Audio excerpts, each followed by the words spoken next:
Hello guys, my name is Mehdi from TD Redbox channel, and today we are going to talk about how to texture this slipper inside the Substance Painter and create all the details directly inside the painter. So let's start the process, but before that let me introduce you the brand new course that we released for Substance Painter. Learning Substance Painter is easier than ever. Hey all substance lovers, texture seekers, and awesome future artists. Welcome to Ultimate Course for Learning Substance Painter from zero to hero.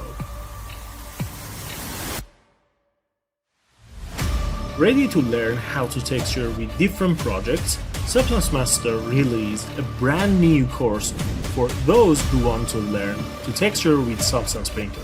In this course, we cover from preparing the model to rendering different projects, different challenges. If you want to level up your skill in texturing, come and check the Substance Master Ultimate course for learning Substance Painter. Okay, let's start the process, but before jumping to the painter, I want to explain this.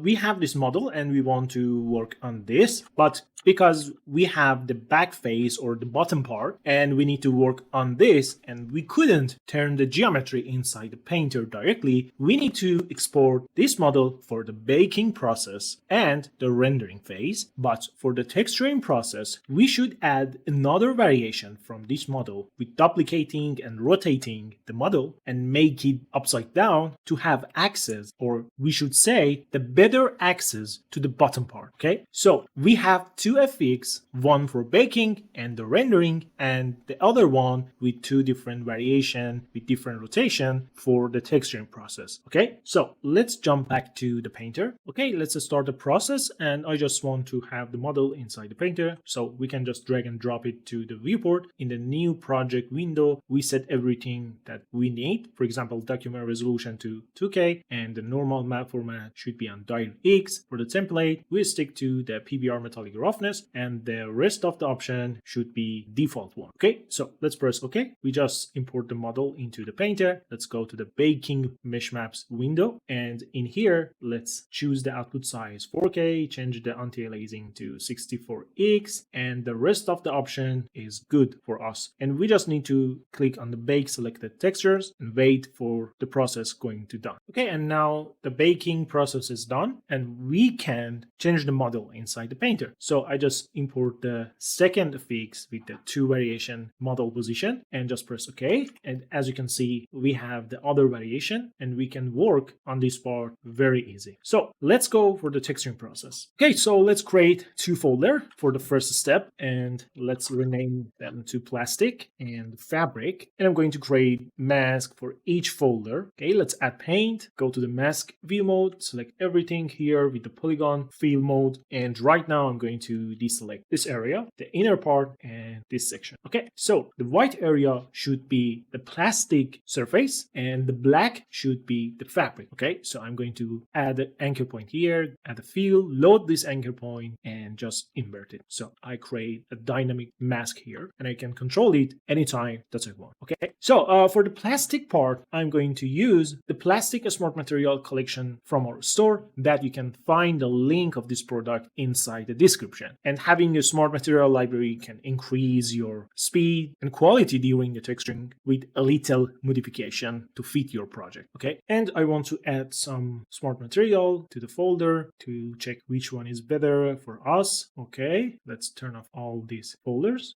This one is good, but let's check the others. No, I don't like this. It could be good for this slipper. We can keep that, but yeah, I really like this material. Okay, so this one is good too, but yeah, I prefer to use this one. Okay, so let's delete all of them. Okay, that's great. Let's modify the material for this project. So basically, I'm going to turn off all the layers. We have the base color, that's great. We can create the second color and make it white or maybe light gray, this, and add a black mask. Okay, and add the paint and go here and just paint the area that we want to have the white. Okay, so I'm going to create two different color for the base. Okay, but we can keep this off for now. And we have color variation number 1. It's good, but we can turn down the opacity a little. We have the second color variation and we can make it lighter. Okay, that's great. We don't want to have something like old and dirty and rusty plastic here. We just want to have some variation on the surface. Okay, so we have surface noise. It's good, kind of. Yeah, as you can see, it's great. And we have another surface noise, which is kind of good. Yeah. And we have the dirt variation. Let's bring down the opacity. Yeah. And we have the edge damage.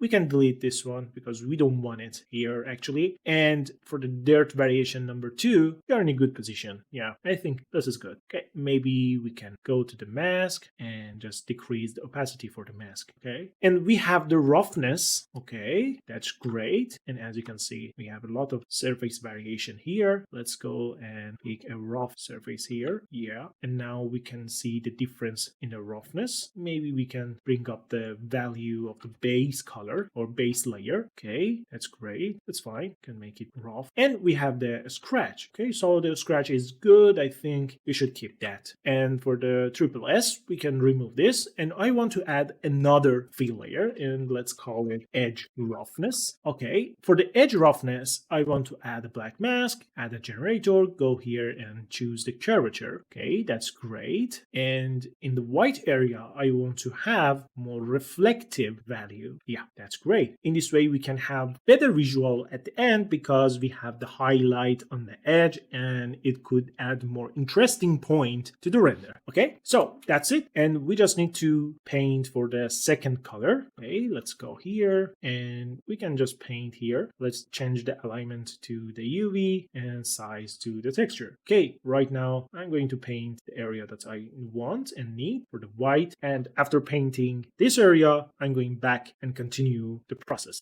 Okay, now the masking phase is done. And as you can see, we have this style for the plastic part. And we are going to work on that in the next steps. But right now, that's enough. Okay, so let's go back to the fabric. Okay, and I want to create the fabric in here. Let's create 2 different fill layers. First, let's create the material for the top pieces. Okay, and I'm going to use the fabric wool, which is a default material from the library. Okay, that's great. Let's add a black mask, add a paint, go to the polygon fill, choose this part as a top piece, and let's increase the sizing to 3. Yeah, and I'm going to rotate, I think 110 is great. Okay, that's for the top piece, and let's go for the inside pieces. And for inside pieces, let's add the anchor point, go here, add a mask, use the fill, choose this mask, and use the invert option. Okay, and let's go to the material mold and search about the fill. Okay, and as you can see, we have this material for inside part, and let's increase the sizing to 4. Yeah, I think it's good. And for the color, let's pick a little dark gray, this one. Okay, and we can play with this parameter to achieve the result that we're looking for. For example, I need to have more fiber density, okay, like this. And yeah, that's perfect. Okay, and we are done for the fabric phase. And let's add the details that we need for this sleeper. Okay, now let's add the first layer, stitches number 1, and let's use the pass tool and the top stitching. Let's create the pass that we want. Okay, so I'm going to create a pass here like this. Okay, that's great. We create the path and let's go to the stitches type. I'm going to choose slat and pin stitches like this, but we need to invert the path and change the size from 5 to 3. Okay, and we need to refine the location, the path like this. Okay, we are done with the first pass and we need to set a mask because sometimes we have leaking data from this pass to this area. So let's add the black mask, add the paint, go to the polygon field, choose this section, and yeah, it's good. Okay, and after that we need to work on this side too. So I just select this section for the stitches 1 and let's create another path. Okay, that's great. But we need to change some setting here. For example, change size to 2, go to the stitches type and choose the straight stitches. Okay, and go to the stitching parameter and change the size of the stitches from 1 to 0.7. And for puckering, let's change the type from thick fabric to the leather. Okay, that's great. And we can play with the intensity to achieve more realistic result. And I'm going to duplicate create this stitch in this side too. Okay, that's fine. And we have these stitches, and right now we can create another paint layer and name it stitches number 2, add the black mask and add the paint, and let's select this area. Okay, so I'm going to create stitches for this section. That's great. So let's pause the video and do all the repetitive stuff, and after that we come back and continue the process. Okay, now we are done with these details, and now we can add the effect paint layer here, change the blending mode to pass through and apply to all channel. And right now we can add different filter here. For example, let's bring the sharpen, okay, and keep it as the 0.5 value. Okay, that's great. Now we have so much detail on the surface. Okay, let's duplicate it and change it to contrast, and we can increase the contrast of the color, for example. And let's add another filter, height to normal, okay, and turn off the use word unit, and we can control the normal intensity here with this slider. I think 3 is good and it's enough. Okay, and I think that's enough, and we can go back to the detail creation and add some detail in here, and for this part. Okay, now let's create a fill layer, and I'm going to call this L1 detail, and let's add a black mask, go to the fill layer, keep just height, and give a negative 0.1 for the height. And I want to add some small detail here, like lines and a text over here, and maybe update the color depending of the detail that we work here, and at the end some detail in here. Okay, so let's add a fill layer. Okay, and in here let's search about the gradient linear number 2. Okay, that's great. Let's change the UV wrap to none, and let's go to the 2D mode. Okay, and right now I'm going to increase the scale and put it here. Okay, we can change the rotation and make it as a line, this, and let's add filter like blur. Okay, that's great. So we have this kind of detail here, and let's keep this detail like this, and I'm going to increase it here, and let's make it smaller. Okay, let's change the blending mode to linear dodge and duplicate it. Okay, so 3 line here, and let's increase the length of these lines. Okay, that's great, and I'm going to duplicate these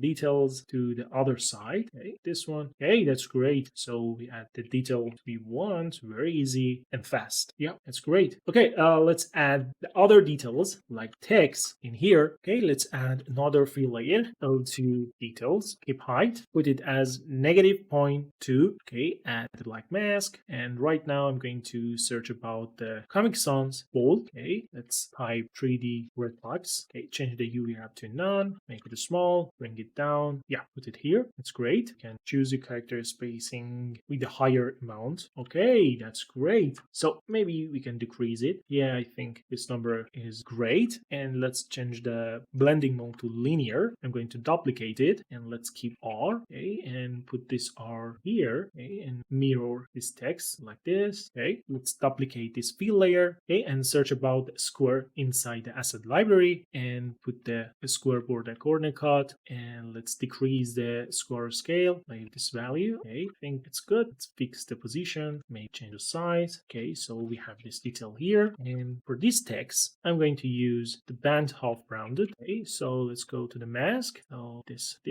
Okay, that's great. We have the border line, and right now we can change the blending mode of the text to subtract, and as you can see we can control it with the opacity. Okay, that's great. Yeah, we have this detail. Okay, that's fine, and I think this is enough for the L2 detail, and we need to jump to the L3 for this section. Okay, so let's create L3 detail, add a black mask, and choose this section. Okay, and right now we need to go back to the layer, turn off all the layers except the height, change the height value to negative 0.1. Okay, for the L3 or the bottom part, I'm going to create some help layer. In the help layer, which is a paint layer without any data, and we just create the part of the mask on that layer and use the anchor point and load it into L3 detail. Okay, so let's call it L3 placeholder mask number 1. Okay, and change the color to red, and just add a black mask. Okay, so I'm going to add a fill. Okay, put it as white, change the UV wrap to none. Okay, and create this line, this, and I want to create some region for adding the strip pattern. Okay, so let's add another one. I'm going to change all the blending mode to linear dodge. Okay, we have this one too. Let's duplicate it. We have another one like this. Okay, let's call this one as the strip region number 1. And whenever we want, we can load this and invert this to have access to other part. Okay, that's great. So I'm going to create another placeholder mask in here. Let's call it number 2. Change the color to red, add a black mask, add a fill, load the strip region number 1, and just invert it. Okay, but right now when we invert this mask, we select all the other UV island. Okay, so we need to modify this. Just add a paint, change the blending mode to subtract, choose all the area, press X on the keyboard, and deselect this part. Okay, so in this way we just invert the area that we want. Okay, so this is the first mask, this is the second mask, and let's add another fill layer and load strips. Okay, and change the blending mode to multiply. Okay, and change tiling to 15. That's great. And let's add a rotation like 120. Okay, and in the pattern area we can increase strip, we can change the length or width, we can play with the softness and play with the shift. Okay, so this one is great for me right now. Okay, and I'm going to duplicate this, put this in here. Okay, and let's change the rotation to something like 116. That's great. Okay, let's add the anchor point for placeholder mask 2 and rename it to strip 2. And in here, let's add another one. Let's call it strip 1. And in the L3, we can add fill layer and load the strip 1 and strip 2. Okay, and change the blending mode from normal to linear. Okay, we need to reset the mask for the L3 detail. Add a paint, choose this one, add the fill, choose strip number 2. Okay, duplicate the fill layer. Okay, and now as you can see, we have the detail that we want, but we need to control it. So first of all, we need to create the border. Okay, so the border and the line in here is very important. So we can create this kind of detail with the paint, or we can just use the path. And now I need to add a paint and choose the path and create the detail with the path tool. Okay, so let's bring down the spacing. Okay, and now I'm going to create a paint here. That's fine. Let's decrease the size to something like 3. I think it's good. And we can add the border. Okay, like this. Okay, that's fine. So I just create the divider detail and we can decrease the size and make it smaller. Okay, I think this one is much better. And we need to create the border. So for creating border, I'm going to create another placeholder. Okay, and add a black mask. So let's add a paint, go to the mask, choose the UV chunk, like this one, and let's add a filter. And I'm going to use the bevel. Okay, so we are going to choose this pure white area. And I want to add another filter, and let's call the histogram scan. Okay, let's bring up the contrast and play with the position. And I think this one is great. Let's add another filter and I'm going to recall blur. Okay, that's great. So this is the area that we want to have the details on that. So let's go to the L3 and add fill, recall the original region, invert it, and just the blending mode to subtract. Okay, so we just remove everything that we don't want. Okay, that's great. And we can control it with the bevel and the histogram scan, right? Okay, that's great. And we need to have the border cut, right? So let's go back to the placeholder mask 3, and after the original, I'm going to add another filter and let's recall the mask outline. Okay, so for the mask outline, we have these options. For example, let's have this one. Okay, and I'm going to add another anchor point. Let's call it border cut. Okay, and we need to add another fill layer, choose the border cut, and change the blending mode to linear dodge. Okay, and play with the level in here. Okay, so we have this effect, this, and let's go to the mask outline and we can change the position of this cut. Let's call the region. Okay, and yeah, we have what we want, right? And we can add a filter like blur. Okay, and put it to this value. And as you can see, we have all the details that we want. But we need to remove this area. So let's add a paint layer, change the blending mode to subtract. Okay, and let's paint and remove this area because we want to have some label text and shoe data in here. Okay, so we just create the detail that we want and that's it. And right now I want to add a fill and load a shape capsule in the fill layer, change the UV wrap to none, come back here to the 2D view, change the size, okay, and change the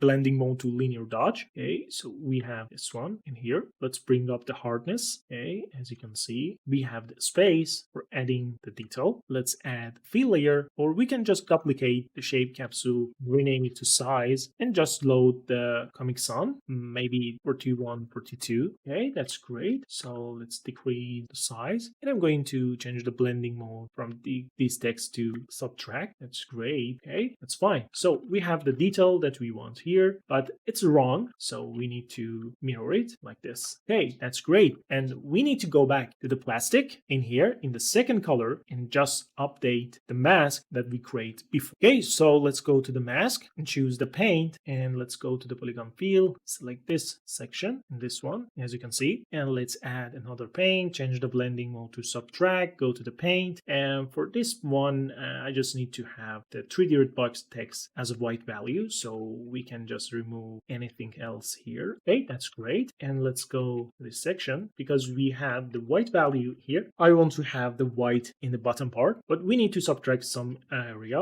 like this. Okay, so let's have a more interesting point here. So let's keep this section as a second color. Okay, now we are done. As you can see, we just create the color mask for the bottom part. That's fine. And yeah, for the last step, we need to add the AO and ambient occlusion to the material. So let's create it in an old way. So I'm going to create a paint layer. Let's call it Edge Collection or Edge Plus. Change the blending mode to pass through and apply to all channel. Add an anchor point. Create a fill layer. Let's call it AO and keep just AO. Make it black and just add a black mask. Add the generator. Choose the ambient occlusion generator and choose the macro detail. Okay, and let's go and choose the Edge Plus and change the reference channel to height. That's great. And I'm going to load the Edge Plus and change the reference channel to the normal for the normal section. Okay, and right now I can play with the AO radius and just press on the global invert. That's great. And if you don't want to have the AO for this fabric part, you can just place the Edge Plus before the fabric. Okay, like this. Yeah. Okay, that's great. Maybe in the L2 detail, I just turn off this detail because it's not great. So we can turn it off. And yeah, that's great. So this is the end of the tutorial. I hope you learned something new. And if it's so, please hit the like button. Don't forget to share your mind in the comment section. And if you want to have access to the project file, you can go to the Patreon page and just access to the project file of this model and the Substance Painter file. Okay, be creative, be safe, bye. And don't forget to read the description because all the information is over there.